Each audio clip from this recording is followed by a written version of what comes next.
नाशिक येथे नुकत्याच पार पडलेल्या राज्यस्तरीय योंग मू डो कराटे क्रीडा स्पर्धेत पद्मशाली शिक्षण संस्था संचलित स्वभूमपुल्ली कन्या प्रशालेच्या विद्यार्थिनींनी उत्तुंग यश संपादन केले।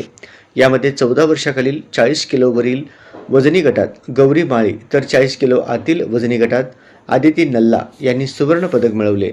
या दोन विद्यार्थिनींची निवड राष्ट्रीय स्पर्धेसाठी झाली असून त्यासोबतच 32 किलो आतील वजनी गटात श्रद्धा इप्पनपल्ली हिने रौप्य व 34 किलो आतील वजनी गटात दिव्या मिस्किन हिने कांस्य पदक मिळवत घवघवीत यश संपादन केले आहे। सर्व विद्यार्थिनींना क्रीडा शिक्षक प्रसाद कर्रे यांचे मोलाचे मार्गदर्शन लाभले।